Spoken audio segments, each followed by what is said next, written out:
I love ICAST. This is my favorite time of the year. It's better than any holiday as far as I'm concerned because we get to sit here for 4 days and do nothing but talk about fishing. That is completely awesome. So glad you all are here. You'll have to forgive me. I lecture at UF. I'm chair of the English department there, and I tend to pace. But because of the camera work today, they've got me kind of framed in, locked up here. So you'll see me want to go off camera, and then I'll get signals to move back, but I'll get there. So how many of you are from out of state? How many of you are from away from Florida? All right, look, I'm going to teach you a little something, little Florida culture. It's been already a long day, and everybody who's come to ICAST before knows that if we spend a lot of time at ICAST, we tend to get tired, and by the end of the day, we're all kind of worn out, even though the happy hours just start. So I'm going to teach you a little bit of Florida chair yoga to help you get ready for the rest of the day. So here's what I want everybody to do. You don't have to move, sit right where you are, but you take that left hand and stick it out in front of you. All right, now I want you to take that right hand and I want to put it on top of that left hand. Those of you know.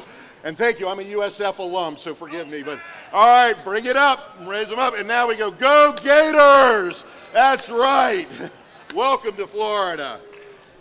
All right, so today we are going to talk about content creation, which is something I teach at UF. I also run the Fishing Professor Rodcast. It is not a podcast, it is a Rodcast. And so I write for a lot of magazines, so I spend a lot of time creating content as well as teaching about content creation. I do want to thank the ASA crowd. I especially want to thank Mary Jane, MJ, for what a great job she does putting the Lunch and Learns on. And I want to get into this because we've got a lot of stuff to cover. But here's the thing I want you to recognize before I actually get into the content of the talk is that what I'm going to tell you today are sort of key points of things that usually take me a full semester to teach our students at UF. So we're going to cover some cursory stuff. Come back to the Q&A, ask me what you want. I'll also make sure you have my contact information. So if you want to ask me further questions beyond the session, or if you want to hire me as a high-paid consultant, we can work with that, okay? So let's talk about content. And I want to start off talking about content by really getting an idea of what we actually mean by content.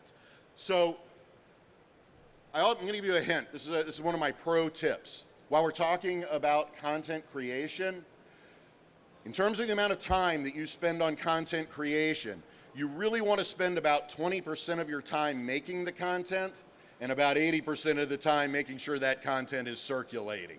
Now, the other thing I'm going to tell you today several times over is that when I'm talking about content creation, we have to acknowledge that the making of our content is an investment in our companies, in our businesses. So it requires time, and it does, in some instances, require money. Now, tomorrow at the Lunch and Learn session, at this same bat channel, same bat time, I'm going to be talking about how to use your social media to optimize how your content is circulating. So today, I'm not really going to talk a lot about circulation. I'm just going to talk about making that content, okay? So I'm also going to admit to you that I don't always follow this rule just because of time commitment. So this is one of those do as I say, not as I do kind of moments, but good rule of thumb here.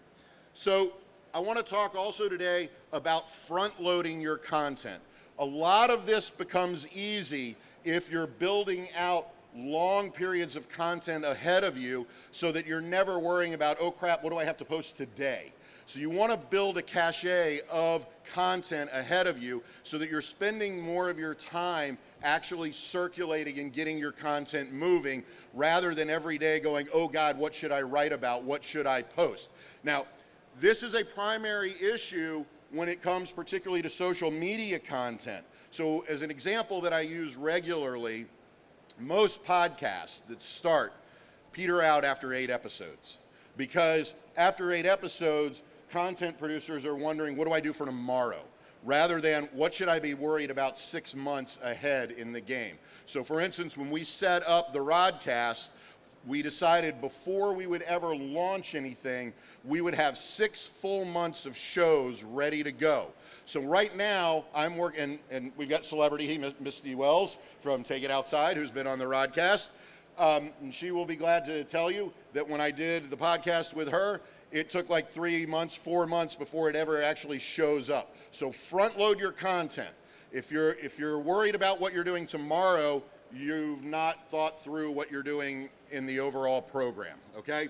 So keep that as sort of a in the back of your mind kind of thing about how we're dealing with content development. Get ahead of the game. All right, so like I said, I want to start with a basic understanding of what is content. So quick rudimentary definition. Content is information presented to an audience for the purpose of informing, explaining, describing, narrating, defining, analyzing, comparing, classifying, or exemplifying. All right, textbook definition, but let's talk about what does that really mean. Content is information, and this is important because even if you are simply randomly posting pictures, eye candy, great catch that you had today, part of what you want that picture to do is convey a particular kind of information to your audience.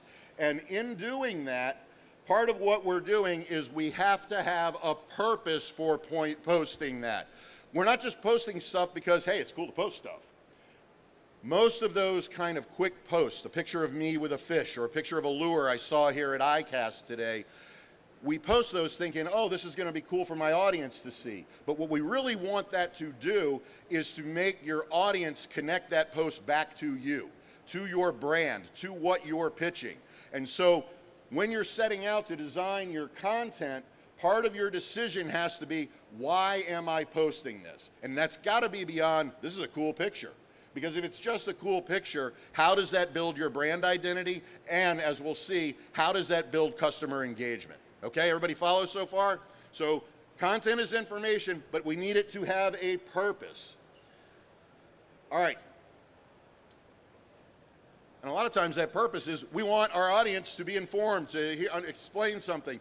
We want to describe, we want to narrate, we want to define, we want to share what that content information is doing for our audience. So if we already know that ahead of the game, I have content, this piece of information that I want my audience to connect to so that they think of me every single time they think of redfish, then I've got to come up with how that content is going to do that. How is that going to pull that off? All right? So our purposes then have to do these things. All right, so ultimately, our purpose, whether it's to announce a sale, to introduce a new product, a service, whatever, our real underlying purpose in what we do in this industry is to get the attention of our audience, to our brand. And there's a lot that goes on behind that. So one of the stories I'm going to tell you, and I tell a lot of stories when I'm lecturing, one of the stories I was going to tell you later is that part of what happens with this is it's not always the evident thing that we're conveying. Sometimes it can be an underlying kind of message. So the example that I always give is, how many of you have ever been on an airplane, flipped down the little tray table, and there was a coffee ring or a food smudge on it, and you look at this dirty tray table? What's your first thought about that airline? Well, my first thought is, they can't wipe the tray tables. What the hell are they doing to the engine? Right? But there is that sense of ethos, that sense of reputation. And so even when you're just posting a picture, that affects your brand.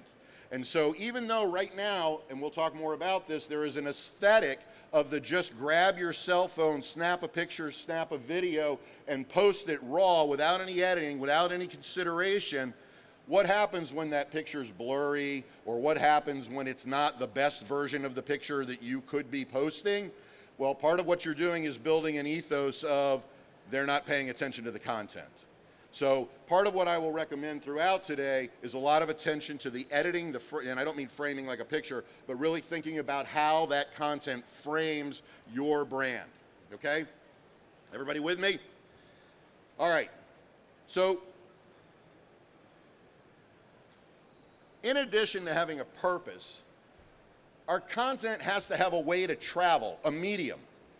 And when I say medium, what I mean is, what are we putting our information in? Are we putting it in a video? Are we putting it in a picture? Are we putting it in a blog post? Are we putting it in a white paper? I'm going to come to some really specific examples here in a minute.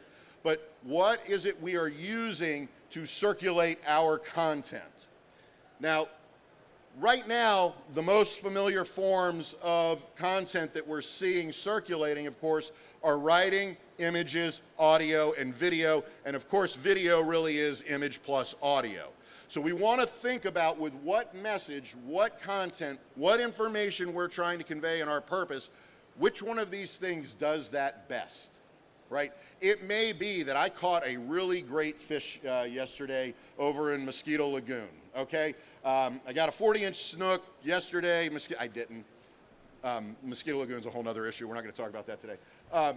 But if I caught that 40-inch snook, you as an audience, do you want me to write a post that says, I caught a 40-inch snook? How are you going to respond to that? Okay, but if I put a picture up of that 40-inch snook, or if I put a video up of that snook, or if I put underwater video of that snook hitting the lure, now what happens to the level of response and attention to that content? So part of what we have to think about is which medium best serves what we're trying to do with that one specific piece of information. Now, let's talk about what I'm calling low effort. See, I can catch a redfish. Let's talk about low effort content. Now, what I mean by low effort content is the content that doesn't take a lot of your time.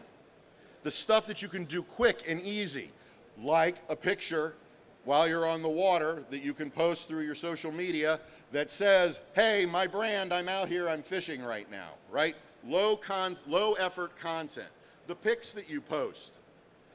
The live feed videos that you post. How many of you watch live feed video when they're up? And how many of you, when you're watching live, wow, I'm really surprised at how few hands actually went up there. I got to add that to my thinking.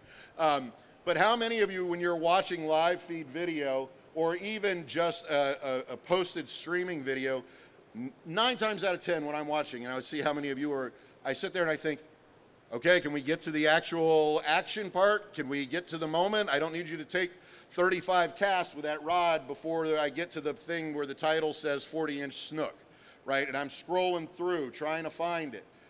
And I'm also developing a sense of boredom with the video and with the brand, and chances are I'm going to click and move on to the next thing.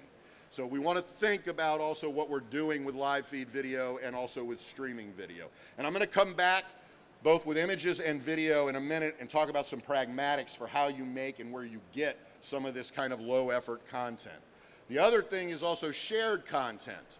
What happens when you see somebody else post something that you think is really good? Share it. Give credit to it, but share it. Because now, when that content, which has attracted your attention, comes up on your feed, comes up in your stuff with your brand attached to it, even though, for instance, Chase Baits, which is, they're really, really strong in social media, and I repost a lot of their stuff on a regular basis, even though this is promoting Chase Baits, it's also coming up under my brand as well. So another low effort content is to circulate other people's media or content. But I will also tell you, and I'll talk about this more tomorrow, working and collaborating with each other on content to say, hey, Misty, I'll repost your stuff from today. Keep an eye out for what I'm doing. Those are great collaborations for helping one another get your stuff circulating beyond just your thread. But I'll talk about that with circulation tomorrow. Okay, so in addition to sharing, retweeting, one of the other things that I recommend that you do is multi-post your stuff. If you have multiple platforms, don't create one piece of content that gets used once. Use it in multiple places. Get as much mileage from it as you can. Now, I would also say, depending on the content, if it's not content that has a timely issue, that, you know, the sale is just this week, or we're doing this event next week, or whatever it happens to be, if it has received a certain number of engagements, repost it a couple of months later. And again, I'll talk more about this tomorrow in circulation. But low effort content is being able to use something in multiple places. Now I'm getting five pieces of mileage out of this one post, okay? The other thing is, like I said, recycle your content. Come back to the stuff, particularly if it's stuff that you have achieved a lot of response to. 6 months later, put it back up there. Now, I will say that this also has a lot to do with when you post and where you post. Because one of the things that you can pay attention to through the analytics on your social media is where are the people who are looking at this and when, what time of day are they looking at it? Because we all look at stuff at different times of the day and we may not scroll through everything, so somebody may have missed it in your audience, post it again later that afternoon. Okay, so the thing about low effort content is low effort content always results in high impact. So being able to build out a ton of low effort impact that you can then put out as you need stuff ahead of the game is very, very valuable. It helps with constant contact.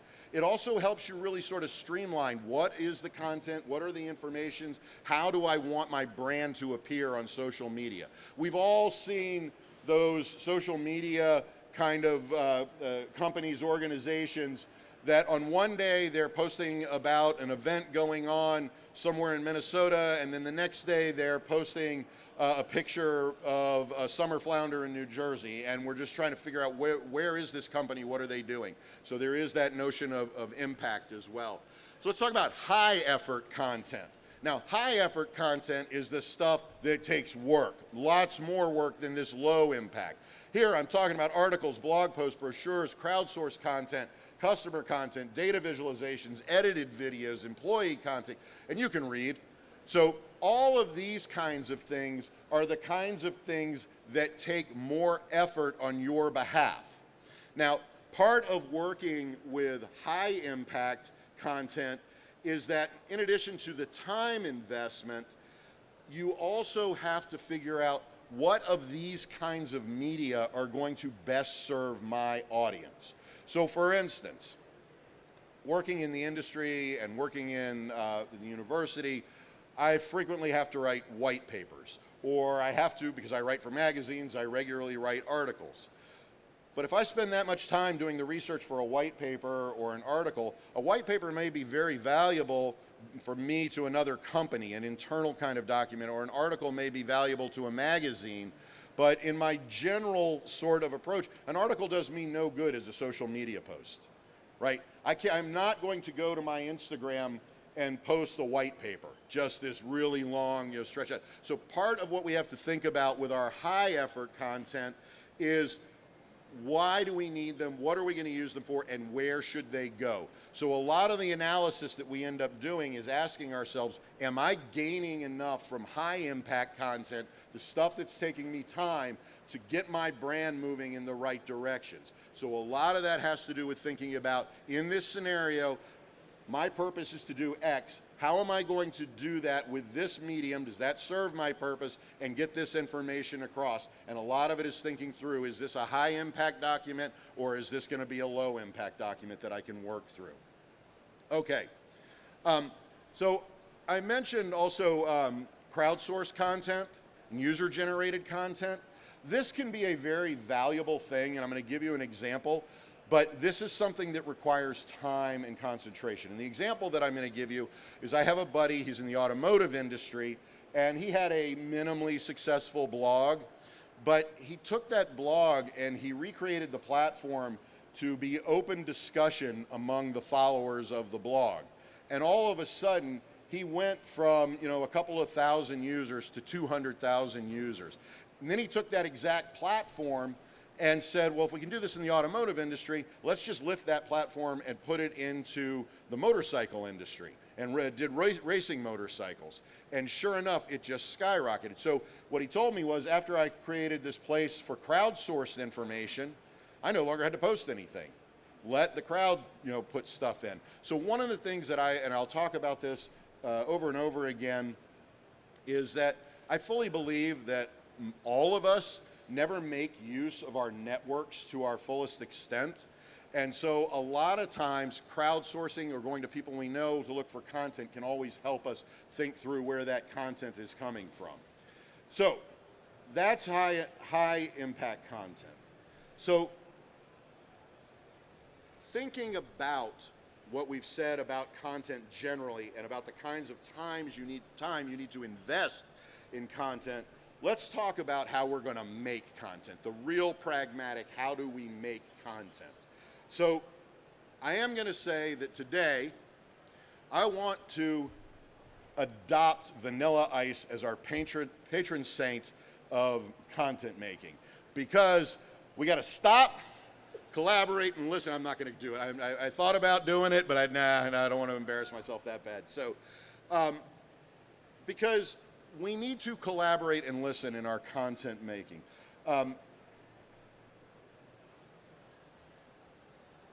Sorry, all I've got is Vanilla Ice in my notes right now. Hold on. All right, so like I said, I don't believe that we really work within our networks to find where our content sources are. So our employees are sources of content. Our customers are phenomenal sources of content. And then our engagement, to adapt and adopt. I won't go do what our speaker this morning at the breakfast did with the Clint Eastwood overcome, adapt. I forget how it goes, but say it again. You do Eastwood impressions? I won't do Vanilla Ice. You don't have to do Eastwood. So I think that in our collaborations, we tend to overlook a lot of places where our content can come from, particularly those of us in smaller businesses who do not have content developers within our company or organization as a specific job, right? So a lot of us have to end up being the content creator, and being the content creator on top of running the business and doing everything else we do can become time consuming. So it becomes very easy to be able to turn to your employees and say, well, I mean, you could be tyrannical about it and say, all right, this week everybody needs to give me 5 posts about whatever they're working on right now. Or, to be able to go to our customers, great content is, getting a picture of your customer with your product or getting a customer at your event. It also builds connection between your customers and your brand. So customers are good sources. The stories they tell, their accolades for your product. I would try to avoid, if they've got complaints, not posting them on your, but you all get that. So take stock of your connections. Who can you look to for content? And use them to develop content. Employees, customers, all of that becomes really, really a great resource for thinking about where you're getting content. There are 2 things about this that I want you to also think about. The first is track what's trending. Look at what else is trending in the industry. And one of the things that I recommend, and whether free or paid services, things like Google Trend, BuzzFeed, BuzzSumo, and some of the other trend trackers are really worth looking at on a fairly regular basis. I don't think Google Trends charges. Find out what, you put in key terms. What are people talking about in terms of ice fishing? And now the Google Trends are going to pull up the analytics. These are the topics that were hot this week, hot today. And now all you've got to do is go back and say, I know that topic, bang, bang, bang. And now you're jumping right in on what the Google searches are looking for in that particular time. Everybody follow on that? Track and analyze. The other thing I want to recommend, and this is a lesson my dad taught me. Now, granted, he taught me this about comedy, not about content. And that is, you don't always need new material. Sometimes you just need a new audience, which is how a stand-up comedian makes his or her living, right? Same jokes in a different venue every night, everywhere. Well, we can do the same thing here. Post content and then go to another audience and post content as well. All right, so cross-cutting. Now, cross-cutting is an interesting thing to think about with your content creation. Look at your own posts. Look for the kinds of themes you've been posting. Look for the kinds of things you've been publishing. And once you see that, and you can see using analytics where most of your audience response is coming from, now you can move in that direction even more. Look at what your audience responds to and keep following in those lines.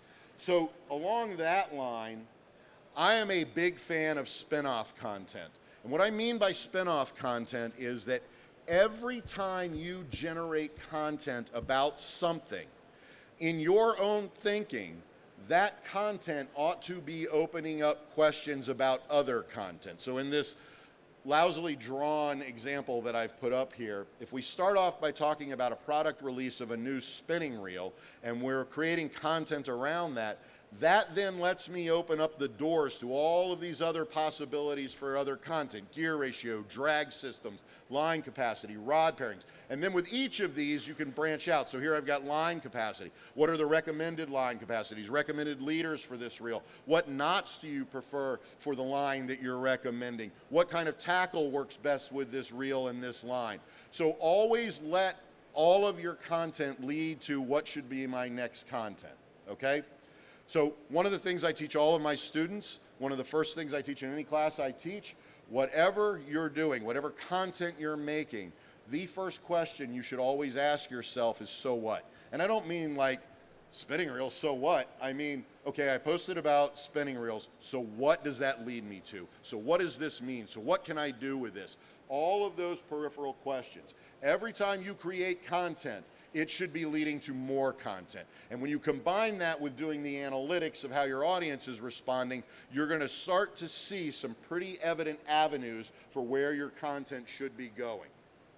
All right, I told you I'd teach you how to make some stuff. So let's start with images. One of the things I want to point out right now in the public sector, outside of law, education, and a couple of other minor fields, 80% of our communication right now is done visually. We've moved away from writing and have been emphasizing visuals as the primary way to communicate. So if that is the case, part of your content creation thinking ought to be focused on images. And that's not just thinking of images as eye candy and attention getters, but also how those images are going to convey information. So for instance, if I were to take that 40-inch snook that I imagined earlier, and I took a picture of it, and let's say I'm a lure company, what do I want in that snook's mouth? My lure, right? Because part of what I'm conveying is the information that my lure catches big snook. And so the information is there, and right now, visually, having that picture of that snook with that lure is going to be read and interpreted by more of your audience than if I wrote, I caught a 40-inch snook on fill in the blank. I don't want to play favorites and lures right now, but everybody follow on that? All right, so let's talk about images, and I want to talk about 3 sources of where your images are coming from. I want to talk about self-made, found, and database and stock images. So self-made images are the pictures you take, right? These are the ones that you're out there with your phone, your camera, that you take. Now, again, we tend to take pictures and immediately go to post them. My recommendation is, whether you're doing this on your iPhone or your Android, or even if you're waiting and dumping everything onto your hard drive back at home, clean up your images, crop them, play with them, go to the best image that you can get. And then one of my other big pieces of advice here is that, hang on, I'll get there. I have 3 rules about taking pictures. Take lots of them, right? You should constantly be shooting, because even if you're waiting for that action shot, and depending on what your business is, having somebody there with the equipment, having people smiling, having the environment, the beautiful surroundings, all of that, that is valuable content that you can use. Plus, if you're creating caches of content, and you just take the one picture, the hero shot, when I get my 40-inch snook up there, what have you missed? You've missed me fighting the fish, you've missed me casting, you've missed the lure action. There's so much more. Take pictures, lots of them. All right, the other thing I really recommend is make a list of the pictures you really want to get. I cannot tell you how many times I go out on the water with the intent of, I need these pictures for this magazine, I got to get this for this gear review, this video, that. And what do I end up doing? Fishing. And the last time, and I grabbed the camera at the last minute, and now I've missed all that great content. And this is frustrating, because for me, I want to fish. But if I'm trying to run a business that requires content, or that I'm using content for marketing, a lot of times I have to tell myself, everybody else is fishing today, I'm here to get pictures. And I will be honest, a lot of times also when I need pictures, in order to prevent myself from taking pictures, I will ask a guide, can I go along and just take pictures? And you keep your clients fishing and I'll keep snapping pictures. So make a list of what you want and then tell yourself, I've got to get through all of these pictures. And then adhere to the list. A number of times I've gone out with lists and I get home and went, oh, I got one of the 30 pictures because I caught snook today. So, all right, rule 3, learn the editing software. I mentioned that. Better your pictures look, the better your reputation is. Aesthetics affect ethos, and you want your ethos to show we're professionals in this. Now, I get that part of the current social media aesthetic is the unprofessional look, the, oh, look, I got this on my iPhone and it's shaking, the boat's bouncing and all that. Nah, I'm sorry, but from my perspective, that just presents an unprofessional, unattentive kind of attention to your ethos as well. So, granted, I don't mean to, step on all of you fantastic social media influencers, content creators whose entire businesses are surrounded by an iPhone, watching you catch fish. So, all right. So those are the making your images. Let's talk about found images. Found images are the things we see out there that somebody else has made and has circulated. So for instance, those of you who know Darcy, there are a lot of images of Darcy out there. I happened to find this one in an Australian newspaper, and I thought this is worth reposting. But here's the thing about found images. We need to be really careful about intellectual property and copyright. So for instance, if I were to take this picture of Darcy and post it to one of my social media without either A, having gotten permission to do so, or without giving citation of where I got it from and I'm presenting it as my own image, what am I, and I will tell you, I get cease and desist orders, all that not from Darcy. I'd boast about that, to be honest about it. But I get cease and desist orders if, say, one of my employees posts a picture they found somewhere else. But think about how you find images and how they become beneficial and how you get permission. Prime example, this is a photograph that I took.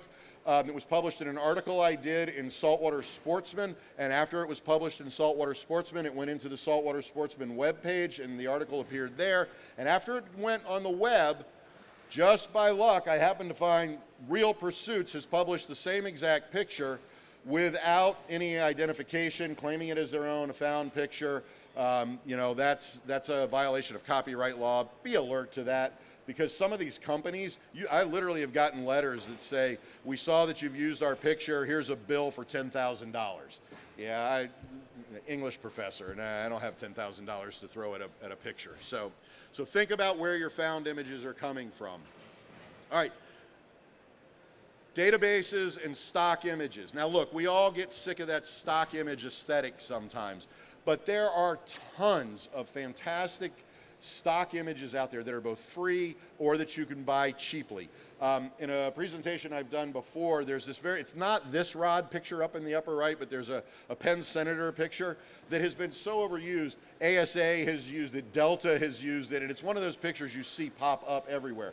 But I really recommend you look at database images because the things you can do with them, so for instance, this is out of part of a database that I downloaded and paid for that is 180 some saltwater fishing images. So now I can use them because I have copyright access to them, and I can make memes out of them, I can put them behind my content, all of those kinds of things. So are we getting on time? All right, let me roll through some other stuff real quick.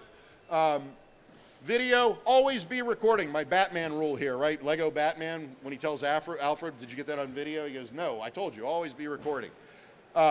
Video editing software, I work in Premiere because I am an Adobe Digital Thought Leader, but Apple Pro Cuts and anything on your phones. Learn to edit your software. Your videos. We do not need 30 minutes of you looking at your shoes before you even cast. Learn to cut. Learn to bring the images up. Edit that software. Edit those pictures.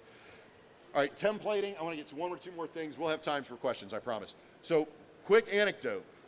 If you're editing software, look at templates. Templates are now so pervasive that Hollywood is using them. Anybody remember a couple of years ago the movie Us, the horror movie Us? Anybody remember this movie? All right, so I'm in the movie theater with my kids, and there's a trailer for this movie Us, and it's this ink splotch kind of thing, really artsy. And I'm looking at this, and I'm going, I know this trailer, and I know this trailer because I bought that template off of a template database just a couple of weeks before to plug in my content. And so you can actually do Hollywood caliber editing by looking at templates for your editing software and plug in your images or your videos.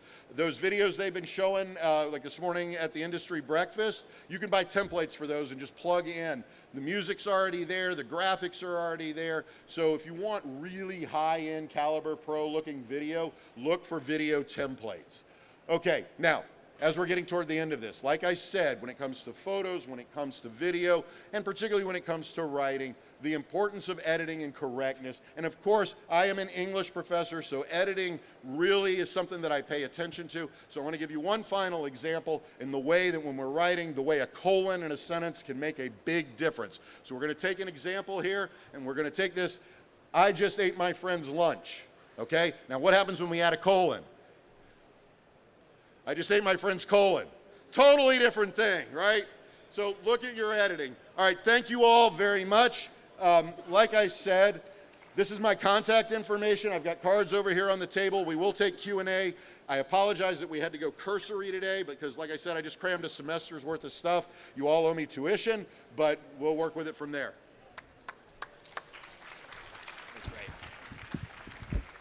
Awesome. That was great. Thank you so much, Sid. Now we're going to take about 3 questions from the audience. So if anyone has any questions, raise your hand. See the first one back there.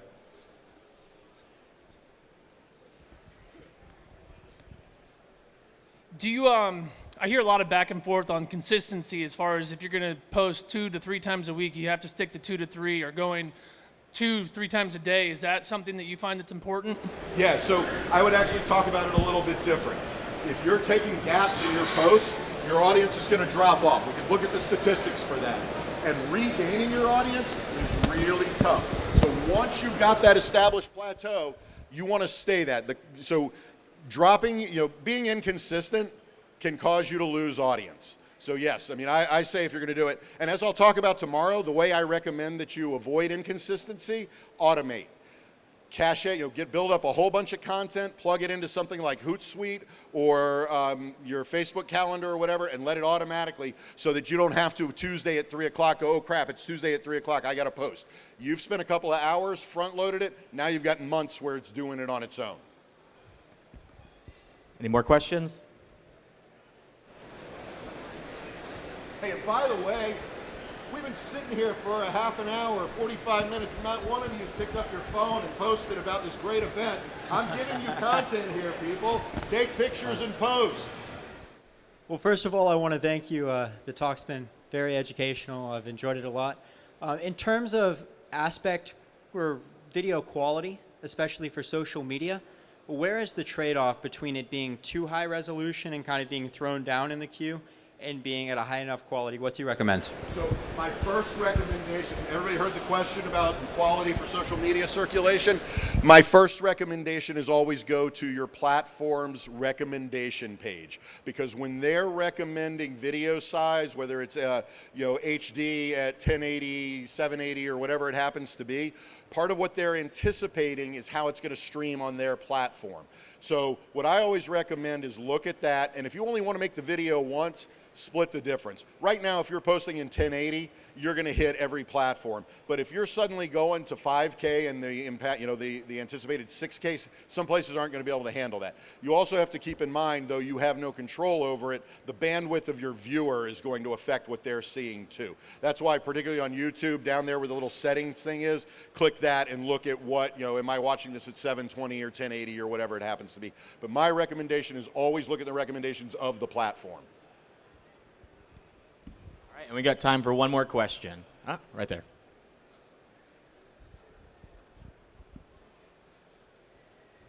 What kind of legalities do you have to be concerned about? Like, if we did do, say, I just pulled out my phone and started doing live on Facebook here. You're in it, I didn't ask you, somebody walked by. What do I have to be concerned with, and how do I know how to do that? In that scenario, you're safe. Well, first of all, you have to understand that if you were going around going, hey, look at all these assholes at ICAST, all these Fisher people, the bane of the, you might have somebody come back to you later and say something. But if you're promoting ICAST in these businesses, nobody's going to say, hey, don't promote us, right? But you also have to recognize within the legalities of what's called spectacle, is if I'm putting myself in a position of making a spectacle, I'm up here making a spectacle, then you are well within your right to video and show that. Right? There are some laws regarding image and, paparazzi and things like that, but most of those are state-driven, not federally. In fact, we have very few federal laws about me using images, whether it's in advertising or whether it's just in my social media post. So my real recommendation is always check the legalities locally, and if you're worried about it, ask the people. I mean, you're not going to walk around here filming and getting release forms to everybody who's here. You're also in an environment here where 90% of us are walking around with some sort of camera taking pictures and stuff. Nobody's going to pick you out and go, I don't want you using my image. And so I wouldn't worry about it. Where you really need to worry about that is if you're republishing copyright material. All right, well, that's going to do it. And thank you once again to Sid. Thank you very much. Great presentation.